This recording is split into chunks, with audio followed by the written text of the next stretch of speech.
Consejero Colegio de Abogados. ¿Qué tal? ¿Cómo estás, Jorge? Muy buenos días, Sergio Campos. ¿Cómo está usted? Aquí recibiendo a los contertulios, Camilo Escalona, ex senador de la República, ex presidente del Senado, vicepresidente del Partido Socialista. ¿Qué tal? ¿Cómo está? Muy buenos días, muy bien.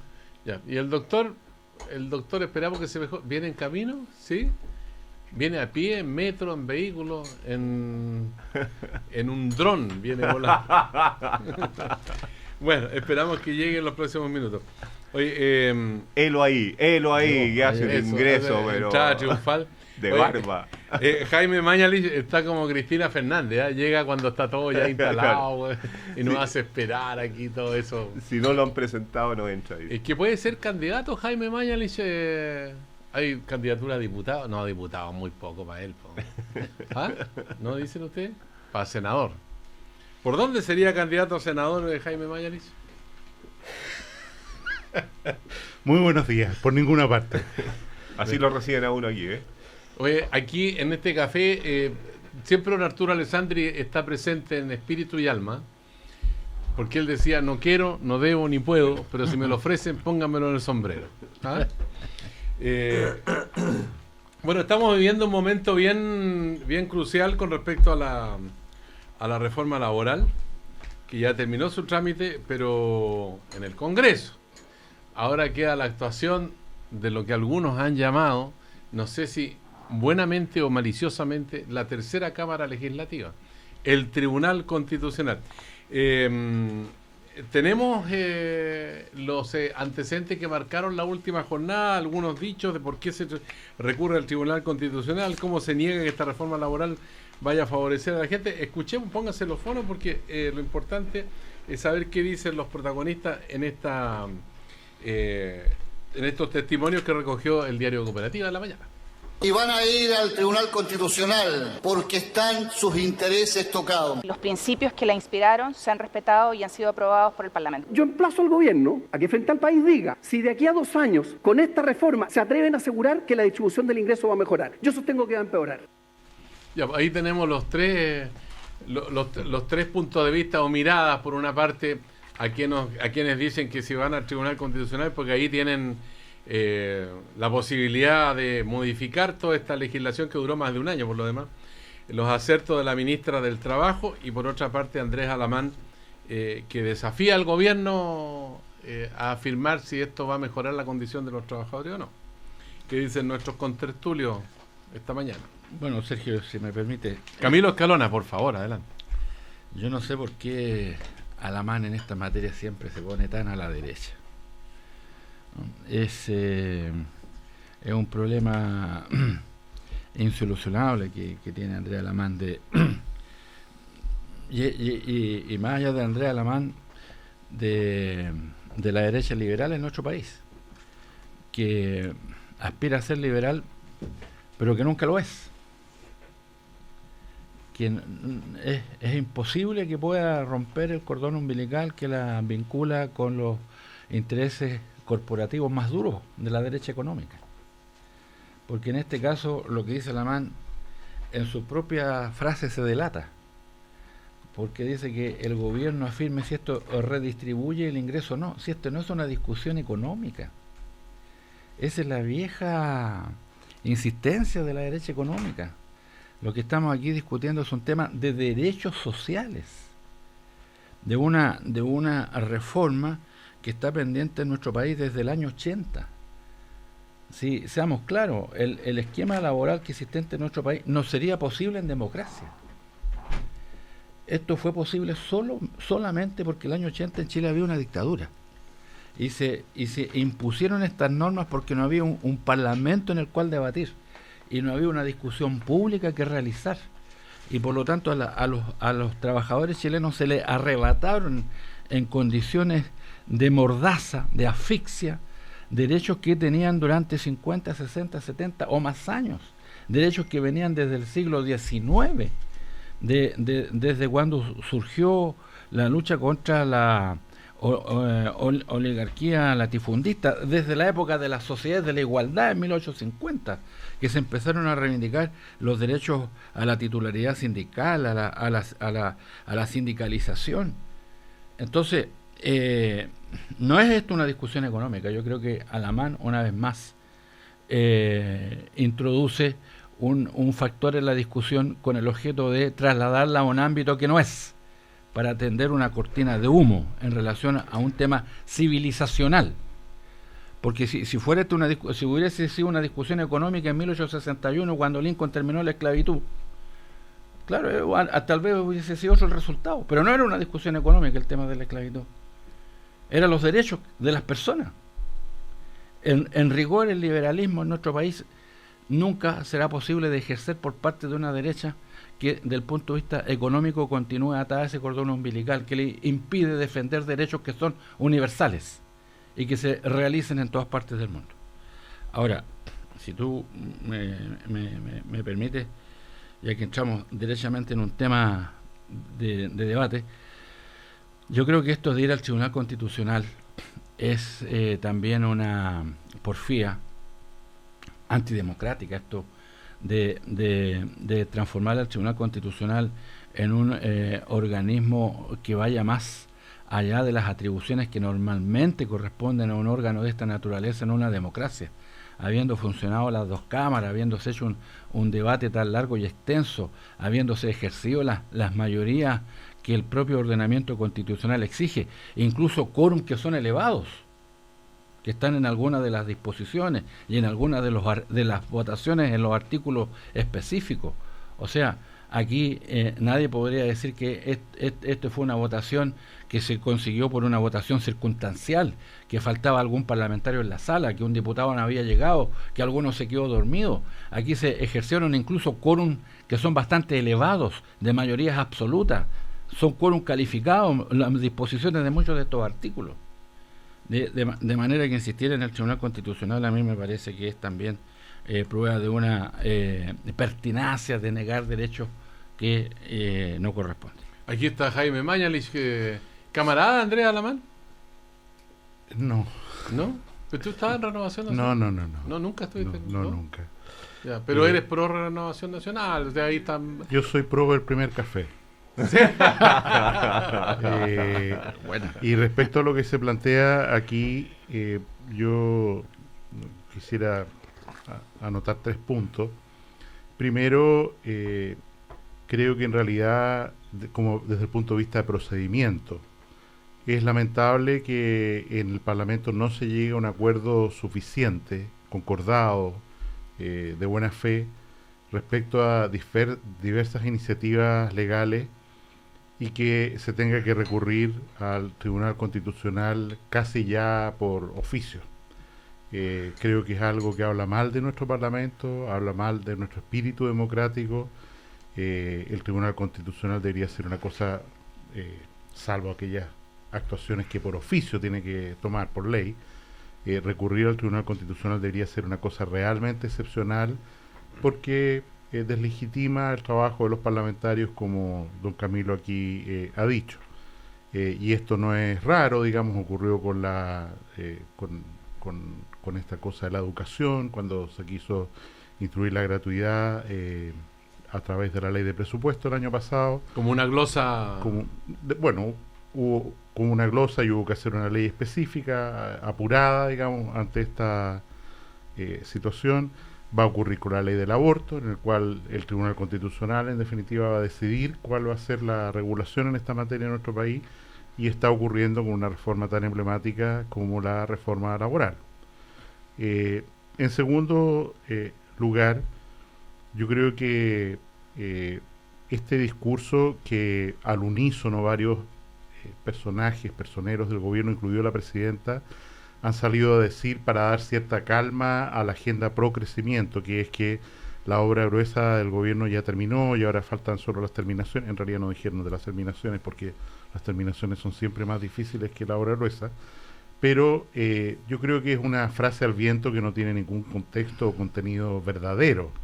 La obra gruesa, la reforma radical del actual gobierno no ha terminado, y en el hecho, ¿no es cierto?, esto que está ocurriendo con la reforma laboral, el empeño en seguir con lo que alguna vez don Camilo en un programa de televisión llamó como que nadie está para fumar opio, que es la la reforma constitucional, el tema de la gratuidad de la educación superior. O sea, todavía hay temas de obra gruesa, de reforma muy contundentes que el gobierno en realidad no ha terminado. Y en ese sentido yo creo que no hay que dejarse engañar respecto a la naturaleza reformista, radicalmente reformista, refundacional, que desconoce la obra de la concertación y que se mantiene como la agenda predominante del gobierno.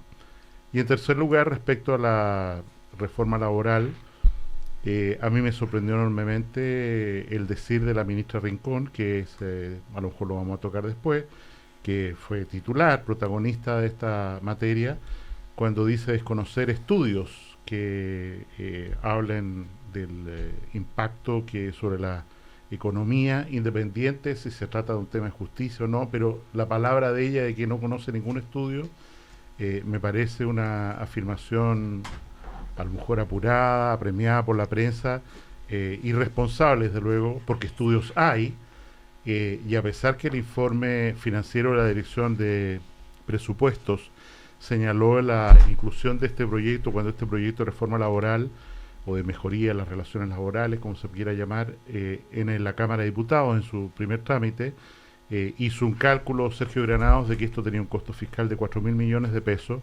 Es evidente que el costo directo para el sector privado va a ser mucho mayor, y el costo indirecto, una vez que las remuneraciones suban, como es esperable que ocurra con esta reforma, va a haber una presión también a través de huelgas y cualquier mecanismo para que las remuneraciones en el sector público también aumenten, y eso va a traer una presión al gasto fiscal muy importante. Jorge Correa Sutil. Yo discrepo de Camilo de que aquí haya una discusión de derechos que se haga como enteramente al margen de la economía. Yo creo que lo que estamos discutiendo es cómo se distribuye la torta de las utilidades o de los beneficios al interior de la empresa. Me parece una legítima discusión económica de derechos, de contenido económico. Me parece que intentar traducir estas discusiones como discusiones de derechos, donde lo económico es una especie de mal pantano, digamos, a mí me parece que sería irresponsable. Lo que no quiere decir de que no debamos reconocer derechos aunque ellos impacten en un menor desarrollo económico, pero creo que es una discusión económica y que sacarles ingredientes sería irresponsable. Sergio, si vamos a tener una constitución, si tenemos una constitución, yo creo que esta es para que rija. Y por lo tanto la Constitución puede ser invocada cuando alguien dice que la vulneraron. De ahí que es tan importante, creo yo, de que las constituciones digan poco, regulen el juego político, pero no intenten por sí mismas resolver cuestiones que son de política. Y yo creo que lo que estamos resolviendo en la reforma laboral son cuestiones de política y no de constitución, no de moral, no de los grandes principios que nos constituyen políticamente como país.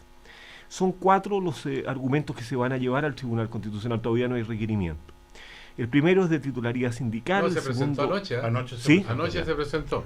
El segundo es extensión de beneficio, el tercero es sindicato interempresa y el cuarto es derecho a la información. Yo tengo la impresión de que hay 3 de estos que, por lo menos a mi juicio, mirados desde un punto de vista técnico, son muy débiles. Me refiero a la extensión de beneficios porque se dice, claro, aquí habría una especie de obligación encubierta de pertenecer a un sindicato desde que es el sindicato el que distribuye los beneficios.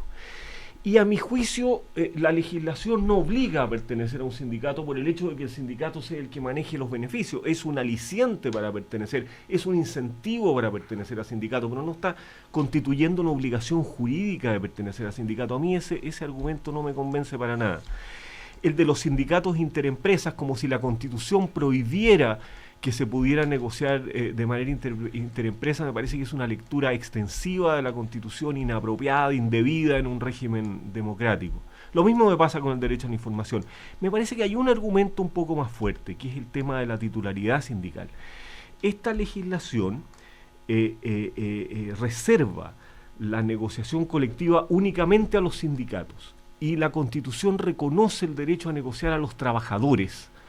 Entonces, hasta ahora se pueden hacer grupos negociadores, Y la pregunta es si esta norma, al establecer el monopolio del sindicato para negociar, está prohibiendo a trabajadores no sindicalizados negociar. Y creo que ahí hay una pregunta constitucional de alguna relevancia. Las otras tres me parecen, en lo personal y de una mirada técnica, sin haber leído todavía el requerimiento, muy débiles. Ya, Camilo Escalona ha sido aludido Sí. directamente por Jorge Correa Sutil. Sí, por Jaime también. Pero yo creo que no es una discusión de números, ¿ah? O sea, porque es imposible hacer el cálculo. Pero el desarrollo de la humanidad ha demostrado que cuando las personas tienen derechos, al final son más productivas. Entre comillas, si me permite la expresión. Pero ahí está discutiendo, está por haciendo eso, discusión pero son económica, derechos. Camilo. Pero son derechos, en primer lugar son derechos, porque si las personas hubieran seguido siendo esclavos, hubieran sido económicamente antiproductivas también. No, porque entonces También, está hablando de la pero yo libertad y escuché- de la dignidad humana. Jorge, yo siempre Perdón. lo escucho a usted con mucha atención y nunca lo interrumpo, y además yo no tengo la costumbre de buscar a usted aludirlo distorsionando lo que dice. Porque se puso bueno. porque Se puso porque es bueno. evidente que yo no dije lo que se me imputa. Yo no he desconocido que esto tenga a la postre un efecto y un impacto, porque todo esto hecho a la postre lo tiene. Pero el ejercicio de los derechos universales, cuando permite que la gente actúe de común acuerdo, a la postre tiene un efecto económicamente positivo. Hoy día no hay ningún historiador que desconozca que eliminar la esclavitud de los Estados Unidos permitió que este hoy día sea la principal potencia económica en el mundo. Porque la esclavitud lo condenaba a un sistema productivo atrasado, anacrónico, monoproductor, la producción de algodón.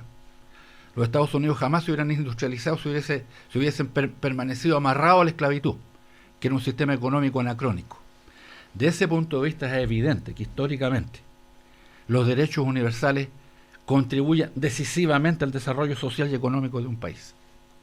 A mí no me cabe ninguna duda que estos derechos sociales, cuando se ejerzan por parte de los sindicatos y de los trabajadores, van a permitir que la sociedad chilena sea mejor, crezca más y sea más productiva, porque ya se demostró así. Se demostró en Europa así, después del año 45, cuando la titularidad sindical permitió que los trabajadores con los empresarios se pusieran de acuerdo en cómo levantar Europa después de la destrucción de la Segunda Guerra Mundial. Todo eso se hizo sobre la base del acuerdo social, y el acuerdo social exigió, para hacer posible el acuerdo social, que hubiese titularidad sindical, es decir, que hubiese organizaciones sindicales capaces de interlocutar por los trabajadores. Entonces, claro, si uno lo mira para el año 46, seguramente no, al año siguiente, después de la Segunda Guerra Mundial, no tuvo un efecto inmediato. Ninguna de estas cosas tiene un efecto matemático. Yo creo que sería imposible pedirle al director de presupuesto, don Sergio Granado, que diga, mire, usted en cuánto calcula para el próximo año el impacto que estas manifestaciones, estas transformaciones pueden tener para el próximo año. Pero sí la ciencia económica y la ciencia social indica que cuando ha habido acuerdo social, cuando hay un acuerdo nacional y detrás de ese acuerdo hay sindicatos representativos, fuertes, sólidos, que se ponen de acuerdo al mismo tiempo con gremios empresariales representativos, las sociedades avanzan y los países crecen más. De manera que contraponer el ejercicio de los derechos sociales con el crecimiento económico me parece que es una majadería, derechamente. Pero la experiencia indica exactamente lo contrario, que cuando estos derechos son posibles de ejercer, se generan los pactos sociales, pero pactos sociales de verdad, pactos sociales efectivos, no la sumisión del sindicato al dictado empresarial, sino la posibilidad que existan efectivamente personas que son titulares de derechos, que a través de sus organizaciones representativas llegan a acuerdos para que la producción pueda avanzar y sacar mejor provecho a las condiciones laborales de sus respectivas empresas. Ahí nos llevó a este caballero, ¿cómo se llama? Juan Jacobo Rousseau, el contrato social, de cómo la sociedad concuerda ciertas fórmulas para entenderse y al mismo tiempo crear condiciones de mejor calidad de vida. Don Jaime Mañalich, usted tenía una expectación por internet, ¿no? ¿O no? Yo vuelvo a reiterar el punto de que independiente del arreglo constitucional que hoy tenemos, no habla bien de la labor parlamentaria. ¿Para qué vamos decir lo que va a ocurrir ahora con el control preventivo de identidad y el tema de la censura a las comunicaciones de prensa sociales a propósito de la ley corta antidelincuencia, pero insisto, no habla bien de nuestra labor parlamentaria que haya que recurrir tanto al Tribunal Constitucional. Creo que no es una mala señal, insisto en ese punto. En segundo lugar, creo que estas cosas requieren una mirada a largo plazo. Hay estudios que dicen que efectivamente, uno hecho por Clapes UC, lo recuerdo perfectamente, hace un año atrás, otro por una consultora de minera importante, no recuerdo el nombre en este momento, que señalan que efectivamente esto va a tener un impacto significativo en las tasas de empleo en el sector privado y en el caso del cobre, que el aumento del costo de la producción a los niveles actuales de precio de cobre podría significar incluso una disminución de la producción y de las faenas mineras en manos de privados muy significativa.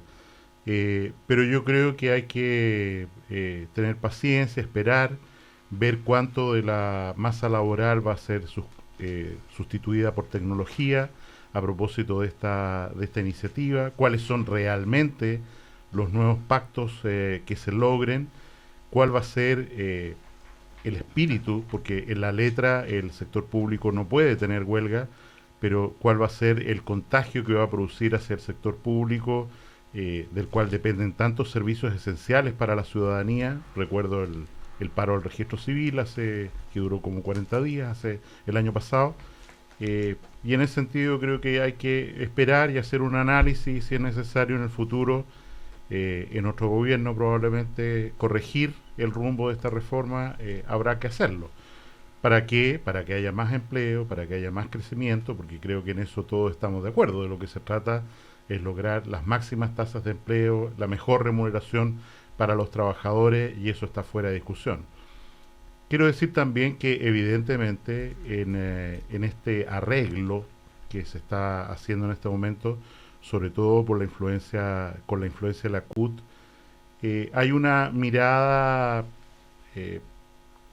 de la democracia en la cual se hace una confianza creciente en el sindicalismo, casi fascista, para decirlo en su término más duro. Así en tono corporativo. En tono corporativista, ¿no es cierto? Que la democracia pasa por el control de los sindicatos, que los sindicatos que acumulen, ¿no es cierto?, áreas productivas grandes, un poco como ha ocurrido en otros países vecinos que son resabios, ¿no es cierto?, de ese tipo de democracia. Creo que hay ese interés político que es legítimo, encubierto en esta reforma, en el cual no se trata solo de pactos sociales o acuerdos para el bien del hombre, como tú mencionabas a Jean-Jacques Rousseau, sino que también buscando el control de los sindicatos, como esta ley va a permitir con mucha mayor facilidad, y por eso es una reforma tan apreciada por el Partido Comunista, ¿no es cierto?, que ha tratado de sacarla adelante a cualquier costo, con cualquier esfuerzo, precisamente porque se establece un nuevo mecanismo de participación social extraparlamentario. Esta reforma laboral que Jaime Mañalich coincide con aquellos que hablan que es una reforma sindical, ¿no es cierto? Eso es la idea. Ahora, cuando él habla de corregir, Jorge Correa Sutil, esta reforma en el futuro gobierno, que se supone que sería de la que es oposición hoy día, eso es así, obviamente. Bien. Claro, eso suena al desmantelamiento de las reformas de que habló la Presidenta de la República, que desperta a la derecha, Jorge Correa Sutil, como dijo la jefa de Estado. Yo quisiera tomar la primera parte de lo que decía Jaime Mañalich, porque yo concuerdo mucho con él en esa primera parte. Él decía, no habla bien de nuestra política terminar estos debates en el Tribunal Constitucional. Yo creo que estos debates deben concluir en el Congreso Nacional. Y a propósito del debate constitucional que tenemos, Sergio, me parece importante que para que estos debates terminen en el Congreso Nacional, que es la única forma razonable en que podamos resolver las cosas entre nosotros, las discusiones legítimas entre nosotros, debemos tener una constitución francamente breve y una concepción de qué es la política la que debe resolver estos problemas. Yo creo, y en esto me distancio, me lo representa y me lo reprende Camilo, pero a mí me parece bien que Jaime diga vamos a desmantelar esto. No es que yo quiera que se desmantele. Oye, yo perdón, quiero... No, está bien. Camilo, no diga, por favor. Oye, Camilo, mira, ¿qué me dice? Víctima yo también. Pero hablo de corregir. De corregir. Yo creo que un gobierno de centro izquierda debe, y en eso comparto con Camilo, debe reforzar la titularidad sindical, al margen de lo que dije, que técnicamente es tener una discusión más sustantiva en el Tribunal Constitucional. Me parece bien que así se haga, pero me parece que igualmente tiene derecho, si es que logra una mayoría política en el país, un gobierno de derecha, a debilitar la titularidad sindical, pues, y a bajar los impuestos, así como un gobierno de centro izquierda puede subirlos, sin que nadie deba llevarlos, ni la derecha a la centro izquierda cuando logra las mayorías suficientes para reforzar la titularidad sindical y subir los impuestos, sin que lo lleven al Tribunal Constitucional. Y si la derecha gana una mayoría suficiente, a mí me parece que tampoco una constitución, ni la moral, ni las referencias a una antigua esclavitud, ni ninguna de esas cosas, deben hacer que una mayoría eventual de centro derecha, que espero y creo que no se va a lograr, Jaime, pero pueda cambiar lo que aquí se ha intentado ir construyendo. Me parece que es bueno que las mayorías políticas ensayen. Me parece que la política es un arte de ensayo y error. Me parece que tenemos que irnos convenciendo con razones que no son necesariamente razones de moralidad en la cual yo digo estoy en el bien y tú estás en el mal. Me parece una discusión política legítima y me parece que tenemos que tenerla más en el Congreso y menos en los tribunales constitucionales. Y para eso necesitamos una constitución más breve, menos llena de derechos. ¿Quieres conocer Miami y Orlando con un automóvil con kilometraje ilimitado y un espectacular crucero a las Bahamas? Entonces llama ya, sin anteponer ningún código, al 1230-020-6858. Y Newport Resort hará posible estas increíbles vacaciones. Solo a las primeras 30 llamadas pagan por 1 y vacacionan 4. No te quedes fuera y llama al 1230-020-6858. 1230-020-6858. 6858 y felices vacaciones. ¿Sabes qué? Vamos a hablar en los próximos minutos acerca de un temporal que se desató. No fue por el granizo el otro día, la lluvia del sector oriente, no, en la Alianza por Chile o en el Chile Vamos, cuando la UDI decidió sacar las armas para que se aclaren las cosas que han pasado en Renovación Nacional, porque pareciera que en Renovación Nacional hay situaciones que no son tan claras, o más bien son oscuras. Esa es la presunción que existe cuando se pide investigar algo. Entonces, esta mañana hablamos también con el presidente de REN, en fin, hay distintas opiniones al respecto y hacemos la pausa. ¿No? Tenía que contar algo más yo.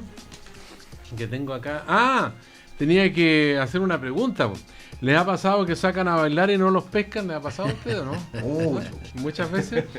Bueno, para todos los que han tenido una respuesta negativa, llega una marca que sí responde. Opel tiene bonos de descuento en sus automóviles y ahora con 26 puntos de venta adicionales. Opel, vamos, volvemos. Primer café, nueva mañana en Cooperativa.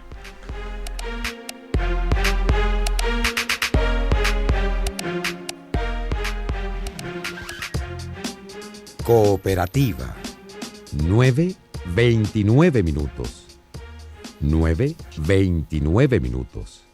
Gestión de empresas, consultoría y coaching, auditoría de fraudes, IFRS, archivística, son algunas de las áreas en que la Universidad Alberto Hurtado imparte sus programas de posgrado y educación continua. Facultad de Economía y Negocios, Universidad Alberto Hurtado. La Libertadores se vive al aire libre. Este jueves, a partir de las 9, el cuadro albo viaja a Arequipa al rescate de puntos. Y todo Chile atento. Melgar frente a Colo-Colo. Imperdible. 3 puntos claves para seguir en la lucha hacia octavos de final. Grupo 5, Copa Libertadores. Jueves, 9 de la noche, al aire libre en Cooperativa.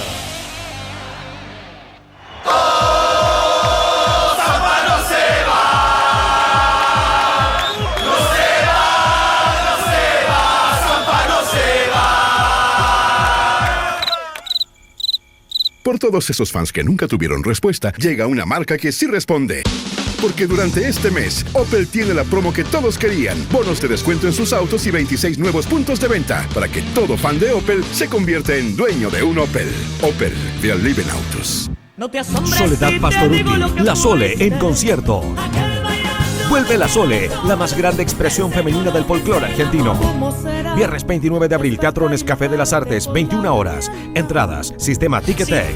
Y sábado 30 de abril, Casino Enjoy Viña del Mar, 21 horas. Entradas, sistema Punto Ticket. La Sole en Chile. Colaboran Radio Cooperativa y Happening. Patrocina Embajada de Argentina. Produce Swing.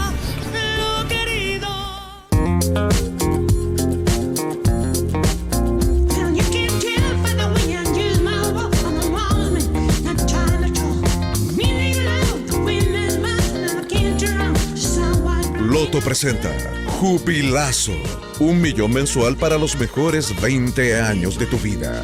Loto sigue creciendo. Ahora te da 6 nuevas oportunidades para ganar en cada sorteo.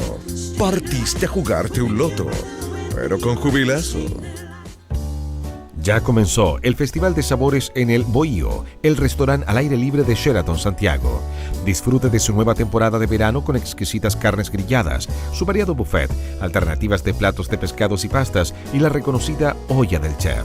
Conozca las deliciosas tentaciones que cada día se preparan en el Bohío de Sheraton Santiago, de lunes a domingo en horario de almuerzo y cena. Reservas al 222-33-5000, anexo 7026. A continuación, escucharás el mensaje más simple del día. Si quieres canjear tus dólares Visa en cualquier línea aérea, canjea tus dólares Visa en cualquier línea aérea. Dólares Visa, tienes la libertad de elegir. Canjea tus dólares Visa y paga el total o parte de tus pasajes en cualquier línea aérea y destino. Simple, entra a vice.cl y conoce más acerca de dónde aplicar tus dólares Visa. Banco Vice, simple para ti. Ahora en tu mesa, salud, sonido y sabor. Sal líquida Tatio, 0% sodio. Sí, líquida y sin sodio. 2 grandes ideas juntas en un práctico envase con dosificador spray. Para sazonar tus ensaladas como nunca antes. Y con todos los beneficios del potasio. Ayuda a eliminar el exceso de sodio, a disminuir la presión arterial. Mejora el funcionamiento renal y más. Una idea 100% chilena y 0% sodio. Sal líquida Tatio. Tradicional. Más salud, buen sabor. Cuando tu jefe te dice, tienes la experiencia y las habilidades para ascender, solo te falta el título que lo valide, ahí te das cuenta que tienes que seguir avanzando. Por eso, hoy estudio en Advance de la Universidad Andrés Bello, un programa diseñado especialmente para ejecutivos como yo. Advance, el único programa de carreras de pregrado que reconoce y convalida tus estudios previos y experiencia laboral. Advance, de la Universidad Andrés Bello, Santiago, Viña del Mar y Concepción. Infórmate en advance.unab.cl. No dejes pasar más tiempo. Mejora tu vida sexual hoy. Men's Quality, centro médico experto en salud sexual masculina. Porque la disfunción eréctil y eyaculación precoz solo son problemas si no buscas respuestas. Llama hoy mismo y encuentra la solución médica para mejorar tu vida sexual. Y en abril, aprovecha el 25% de descuento en tu consulta y 10% en tratamientos médicos. 10 años de experiencia nos avalan. Men's Quality, expertos en salud sexual masculina. Visítanos en www.mensquality.cl y agenda tu hora al 600-633-3333 o vía WhatsApp. Cámara Chilena de la Construcción. 14 grados. 14 grados en Santiago. Para que Seba siga jugando, necesitamos parques. Para que Ale siga entrenando, necesitamos gimnasios. Para que Don Juan siga produciendo, necesitamos energía. Para que el país siga avanzando, necesitamos más infraestructura. Porque la inversión en infraestructura es clave para el desarrollo de Chile. Presentamos Semana de la Construcción 2016. Infraestructura para todos. 2 al 5 de mayo en Casa Piedra. Cámara Chilena de la Construcción.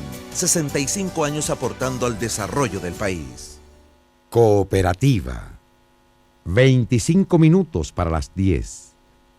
25 minutos para las 10. Continuamos conversando y compartiendo el primer café con los invitados de hoy en una nueva mañana en Cooperativa. Ya, don Gerardo Rodríguez en la sala de sonido nos dice que ya estamos de vuelta. Para preguntar lo que habíamos preguntado ya, pero si no hay respuesta, les ha pasado que nos sacan a bailar y no los pescan. Bueno, para todos los que no han tenido respuesta, llega una marca que sí responde. Opel tiene bonos de descuento en sus automóviles y ahora con 26 puntos de venta adicionales. Opel. Primer café, nueva mañana en Cooperativa. Jorge Correa Sutil, Camilo Escalona, Jaime Mañalich. Me imagino que están enterados del accionar de la UDI, que, bueno, ha emprendido una contraofensiva frente a Renovación Nacional, porque hay un presunto financiamiento irregular. Entonces, eso es lo que se están planteando en este momento. Y en la mañana hablamos con Cristian Monkever de esta materia. ¿Tienes ahí el testimonio del presidente de Renovación Nacional? Lo escuchamos. Sí, pues, nuestros socios amados y queridos del alma. Bien complejo que pretendan algunos ver la paja en el ojo ajeno cuando en el propio tienen un fardo. Iniciar un oficio de fiscalización contra el partido aliado, yo nunca lo he visto. Yo creo que no está en ningún anal de los congresos del mundo. Pero bueno, de repente por eso decía yo, a lo mejor esto o se levantaron mal o se pegaron en la cabeza. Bueno, uno podría pensar que cuando Cristian Monkever habla del fardo que tienen los ojos la UDI, se refiere a los aportes de Penta a la campaña de Nafonbaer. A puerta de su formalización, Pablo Longueira declaró como imputado en el caso Soquimich. También tenemos ese testimonio. Está Cutito. ¿Ah? ¿Lo tiene ahí o no? Vamos a buscarlo. Enita se llama. Ya. Aquí tenemos estos elementos para que lo puedan ustedes escuchar. La boleta respectiva fue incorporada a los registros de contabilidad y al dorso de la misma, el coimputado Hugo Bravo manuscrituró las iniciales EVB que daban cuenta de que el aporte era para la campaña de la entonces candidata Ena von Baer. Primero ratifico lo que usted mismo plantea y es lo que he dicho anteriormente. ¿Que no ha recibido platas de Penta? Exactamente. Ya, ahí están los datos, los antecedentes para los comentarios que quieran hacer Jorge Correa Sutil, Camilo Escalona, Jaime Manley. ¿Quién quiere partir? ¿Jaime? ¿No? Yo creo que nosotros estamos en una ciénaga, en un pantano, o sufriendo las consecuencias, como se habla en medicina, los efectos adversos y todo el proceso de daño del estallido de una cuestión evidente, y es que toda la política y todos los partidos en Chile se han financiado en forma irregular, no contemplada en la ley durante muchos años. Y yo creo que esto va a seguir para un lado, para otro, con recriminaciones, ¿no es cierto?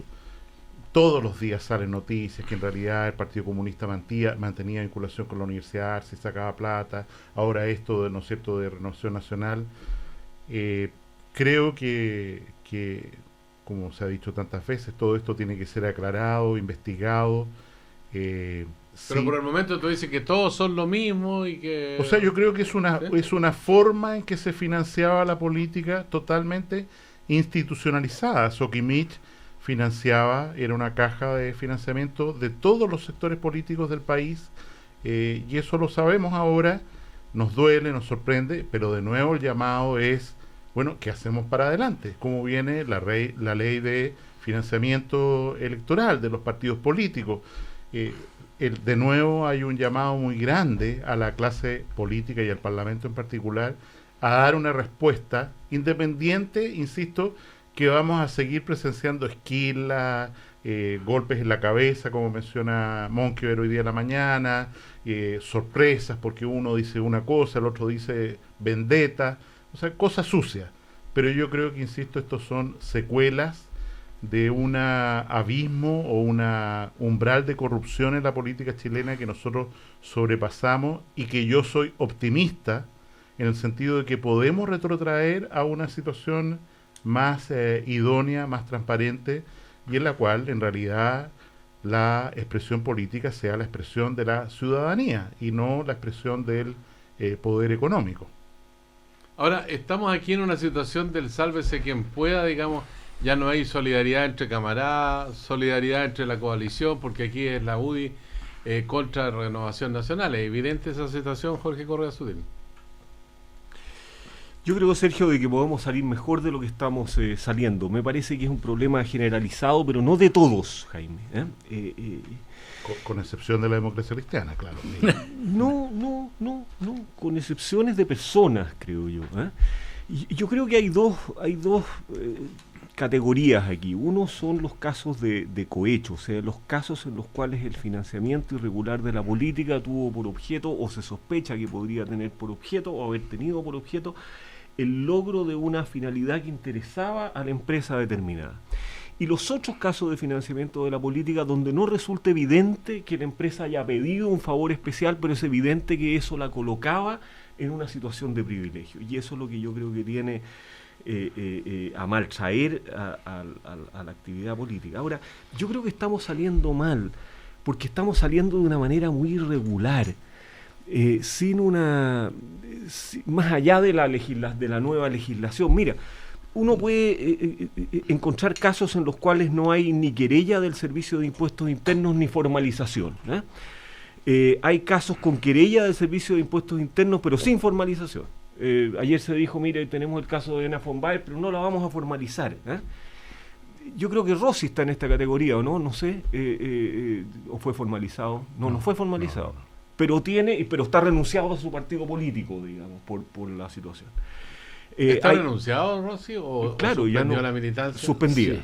Aquí está el vicepresidente del Partido Socialista, o sea, ni más ni menos, Camilo Calón. Sí, pero él no está militando en el Partido Socialista. ¿No? No está militando. Tenemos una tercera categoría que son sin querella del Servicio de Impuestos Internos, pero que podría haber formalización. Así se anunció con los hijos de Jorge Pizarro. Tenemos casos con querella del Servicio de Impuestos Internos y formalizado. Tenemos el caso de Novoa, tenemos el caso de Goldborn. Novoa está condenado. Tenemos el caso de Martelli. Pero ¿qué diferencia cada uno de estos casos? O sea, suponiendo que el caso de Novoa es un caso de financiamiento de la política, ¿qué lo diferencia del caso de Macaya y Jaime Belolio, que pertenecen a su mismo partido político, o de Peñilillo? ¿Qué diferencia eso del caso de Rossi y Ena von Baer, que están en otra situación procesal? La verdad es que estamos tratando de manera dispar, y yo no digo que aquí haya sesgo político, porque me parece que hay casos, qué sé yo, entre Novoa y Jaime Belolio, están en el mismo partido político, pero uno está formalizado y condenado y el otro no está formalizado y tampoco tiene querella del Servicio de Impuestos Internos. Entonces, ¿cómo vamos a salir de esto? Yo creo, daba una entrevista, tenemos casos de un señor querellado, formalizado, pero prescrito, como es el caso de Dominami. Entonces, tú tienes aquí tantas categorías en casos idénticos que me parece que estamos saliendo mal, estamos saliendo de una manera que no podemos explicar a la opinión pública, y el director o el subdirector jurídico del Servicio de Impuestos Internos dijo que tenía un año para estudiar estos casos en profundidad. Entonces vamos a tener todo el 2016 en estudio de estos casos. ¿No será mejor buscar algunas reglas generales, algunos criterios generales, y no la dependencia del criterio personal de cada fiscal o el criterio de un director de un servicio para resolver esto que parece ser el problema político más importante del país? Yo creo que estamos saliendo mal. Camilo Calón, ¿estamos saliendo mal, como dice Jorge Correa Sutil? Bueno, eso lo vamos a ver, pero yo quiero aclarar primero que el Partido Socialista no tiene ninguna boleta ni nada de esto, excepto la situación personal del senador Rossi. En esto quiero ser muy claro, porque tal vez la desgracia que tuvimos del golpe de Estado y la persecución tan dura que sufrió el Partido Socialista, la confiscación de todos nuestros bienes, el hecho de pasar de partido de gobierno a ser ferozmente perseguido, generó en los años 90 una ley, la ley de devolución de los bienes confiscados, que al Partido Socialista le devolvió lo que era suyo, lo que había juntado durante 40 años anteriores al golpe de Estado: terrenos, locales, frecuencias radiales, y todo eso se reflejó en un monto significativo de recursos con los cuales el Partido Socialista se ha financiado hasta ahora. No quiero decir, por lo tanto, no quiero ponerme yo en el caso de ser una especie de que el Partido Socialista, por así decir, fuese una especie de monje, incontaminado, una especie de catón, un nuevo, qué sé yo, pregonador de la moral social. No es así. No quiero poner al Partido Socialista en un rol mesiánico que no le compete. Lo que sí, circunstancias muy concretas, que el partido tenía un volumen significativo de recursos y lo ha sabido administrar, porque esos recursos permanecen hasta hoy en una cuenta y han sido auditados por el Tribunal Electoral y ahora tendrán que ser auditados por el Servicio Electoral, porque no son bienes individuales de los dirigentes, sino que son bienes que pertenecen a la institución del Partido Socialista, porque la ley se los devolvió al Partido Socialista. Con esos recursos se logró financiar. Y en relación a esos recursos solicitaba préstamos. Respecto incluso de los cuales los propios dirigentes, cuando pedían estos préstamos, eran los que tenían que responder en el caso que estos no fuesen devueltos. Es decir, por ejemplo, yo firmé 2 o 3 veces solicitudes de préstamo al BCI y este les dio el préstamo al Partido Socialista y este se lo devolvió con los fondos que existían hasta la fecha, que la ley daba por voto a cada uno de los candidatos de acuerdo con el resultado final de cada elección. Así que, afortunadamente, por razones históricas concretas, yo quiero ser en esto muy categórico, no me parece que yo me ponga en una posición mesiánica de que un partido es puro y el otro es impuro. ¿No? Circunstancias históricas concretas determinaron que el Partido Socialista tuvo recursos y no tuvo que andar pasando el sombrero por las oficinas de las diferentes compañías o de los intereses económicos corporativos, y por lo tanto está fuera. Yo creo en eso ser categórico. Está fuera de el tema de las boletas, y hay un senador que está afectado, que es el senador Rossi, que suspendió su militancia. Ahora bien, yo creo que la ley que se aprobó, que da financiamiento a los partidos, es un paso significativo. O sea, yo creo que los presidentes, los secretarios generales o los parlamentarios de los partidos no van a tener que andar pasando el sombrero en esta elección por las diferentes oficinas de los gremios corporativos. Ahora bien, tal como muchas veces lo hablamos acá, también hay otra obligación, que ya es tener una cantidad de recursos, pero las campañas no pueden ser un despilfarro, ¿no? Aquí había simplemente un descontrol del gasto. Aquí se produjo en un cierto momento, en una cierta etapa de este proceso, ¿no? el despliegue de campañas que francamente se descontrolaron, y no solamente en propaganda, sino que además en prácticas que yo creo que son francamente vergonzosas desde el punto de vista de la democracia, como esta de andar repartiendo cosas, de repartir bienes materiales, incluso bienes electrónicos en poblaciones y en otros lugares, con el objeto de que los candidatos tuvieran más votos. O sea, creo que desde el punto de vista de las prácticas electorales va a ser mejor, y el servicio electoral va a tener atribuciones para sancionar, y creo que es muy importante que se haya aprobado la cláusula que aquel que viola la ley pierde el cargo, cuestión que no estaba establecida así en nuestro ordenamiento institucional actual. Desde la próxima elección en adelante, el que viole la ley cesará en sus funciones, y eso a mí me parece muy importante. O sea, en el mediano plazo creo que el sistema político democrático estará en condiciones de salir de la situación de ilegitimidad que estos escándalos han generado en nuestra sociedad. Ahora, eso ha llevado un poco a perder la solidaridad, la fraternidad o el compañerismo. Uno se pregunta eso porque el hecho de que la UDI, que es un partido aliado de Renovación Nacional, haya realizado esta petición, que fue suscrito por José Antonio Caz, Celso Morales, Osvaldo Urrutia, Jorge Ulloa, Iván Norambuena, solicita la remisión de las conclusiones arribadas por su entidad, o sea, el Servicio de Impuestos Internos, a partir de la información proporcionada por el Centro de Estudios de Asesorías Técnicas S.A., que es un centro creado con el propósito de realizar asesoría precisamente a Renovación Nacional. ¿Cómo lo ven? O sea, ¿cómo se entiende eso, que la UDI, siendo compañero de ruta de Renovación Nacional, emprenda una acción de esta naturaleza? Yo creo, Sergio, me permite 30 segundos, que está pasando lo que ocurrió por ahí por el 96, 97, que la UDI desplazó a Renovación Nacional como el principal partido de la derecha, y yo creo que lo que puede ocurrir ahora en estas 2 elecciones sucesivas, la municipal y la próxima parlamentaria, es que se revierta la situación y la Renovación Nacional pasa a ser el principal partido dentro de la derecha y la UDI sea desplazada. Y creo que frente a esa eventualidad que me parece a mí muy prácticamente imposible de evitar, la UDI está reaccionando de esta manera. ¿Podría pasar eso, que se produjera el cambio en términos de mayoría y minoría? Es bien difícil de ser agorero en esta materia o adivino, porque además hay un cambio en el padrón electoral, el voto voluntario y en el caso de las parlamentarias e incluso un cambio de la masa de votantes de los distritos. Pero hay dos cosas que yo quisiera enfatizar o mencionar. La primera, rogándole a don Camilo que tome un armonil, es que es compleja la situación del Partido Socialista, porque su figura más emblemática, que es la presidenta de la República, está en plena investigación respecto a los dineros de su campaña presidencial. Y es una investigación que no ha terminado y que, insisto, involucra a la primera autoridad del país. Y en ese sentido yo tendría mucho cuidado, sería extraordinariamente prudente en esperar la resolución de estos procesos para ver qué va a ocurrir.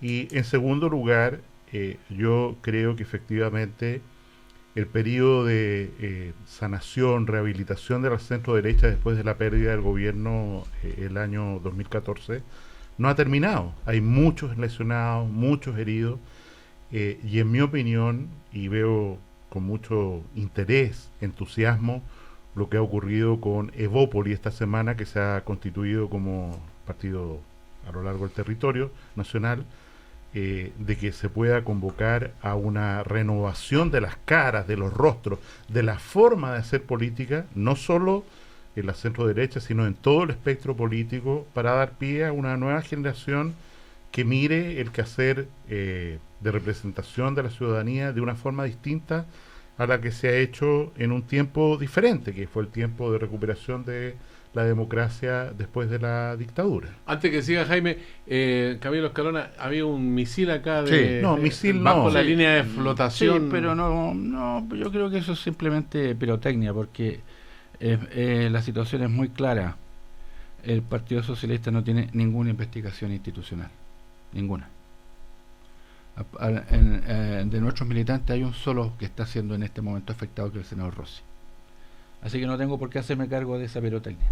El Partido Socialista no tiene ninguna investigación en curso. ¿Es pirotecnia? Excepto Jorge? la que ya se... Yo creo que sí, yo creo Jorge yo creo que Michelle Bachelet no está bajo la lupa de ninguna investigación. Una cosa es que personas que participaron en su campaña hayan entregado boletas, y otra es que ella esté bajo investigación. A mí me parece que ahí hay que hacer una diferencia importante, porque no es baladí decir que una persona está bajo investigación. Yo creo que Michelle Bachelet no está bajo investigación. No está bajo investigación jurídica. No está bajo investigación ni jurídica. Pública. Está bajo una acusación de la opinión pública que tiene que ver con sus familiares, y que yo le estimo tremendamente injusta, porque a mí me parece que los padres no responden por los actos de los hijos mayores de edad. Yo no sé si soy demasiado abogado, pero esa es la regla jurídica, y me parece que es así. Ahora, otra cosa es que la gente perciba que en el entorno de alguien, que no lo critica moralmente, que en el entorno de alguien hay actos indebidos, y que por lo tanto ese mismo lote, ese mismo grupo, incluso esa misma persona, no son dignos de confianza. Y eso es lo que parece que ha ocurrido en la sociedad chilena. Yo creo que hay una ansia de... En eso sí tiene razón Jaime Malich. Yo creo que hay una ansia de renovación. Y me parece a mí que es posible que las nuevas elecciones... La derecha se está acuchillando unos a otros cuando ya el binominal no existe, digamos. Y bueno, ese es su problema. Yo no me voy a meter en ese baile, pero me parece que el resultado de todo esto muy probablemente va a ser un afán de renovación en la sociedad chilena, y eso hace particularmente delicado el momento político que vivimos, porque esa salida puede ser o hacia un líder populista mesiánico, dicen algunos, yo no lo creo así, o hacia la renovación política. Tenemos partidos muy viejos en Chile, muy viejos. Oye, les cuento una información y después otra para un comentario de ustedes, porque nos queda poquito. En marzo, un 26% aprueba la gestión de la presidenta Bachelet, disminuyendo un punto respecto al mes anterior de la encuesta de DIMAR.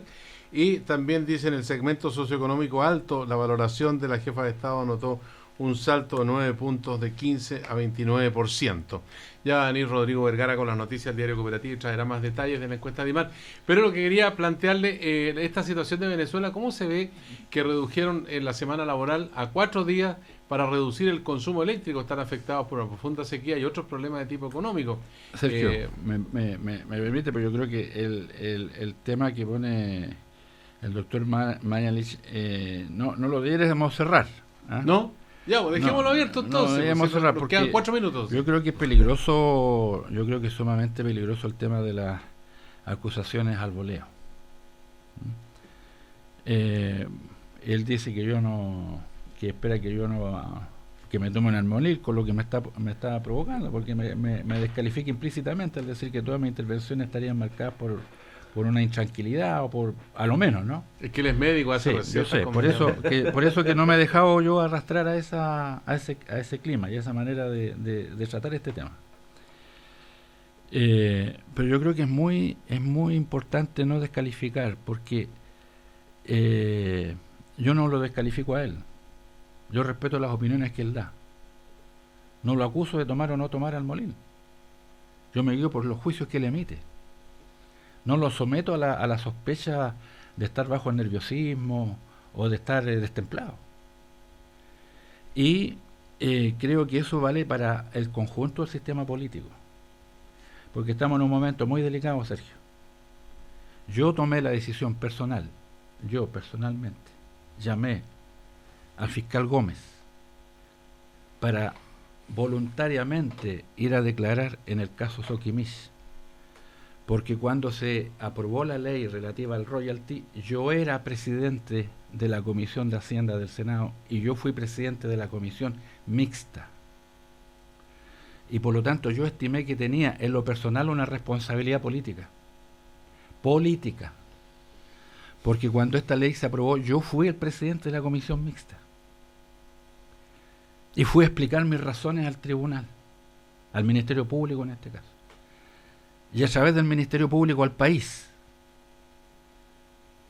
porque la opinión pública necesita el juicio mesurado y la información objetiva de los hechos que hoy día el país está analizando. ¿No? Yo primero voté en contra del artículo que creaba el royalty y se echó abajo en la comisión mixta con el voto de los senadores de la entonces concertación, el senador Frey, el senador Lagos y yo, y por eso se cayó el artículo, y eso determinó a que el gobierno de Piñera tuviera que enviar una nueva ley, la ley del 31 de agosto, en la que está inserto lo que hoy día se denomina el llamado artículo Contese. Esa ley modificó el proyecto original y efectivamente aumentó la recaudación de $500 millones a 1.000, y no solamente a 1.000, sino que por el aumento del precio del cobre, como se estableció una tabla flexible para cobrar el impuesto, mientras más utilidad, más impuesto, se llegó a una recaudación muchísimo mayor de la que inicialmente se estimó. O sea, el artículo permitió que las mineras entregaran más dinero al país del que se había pensado que iban a entregar.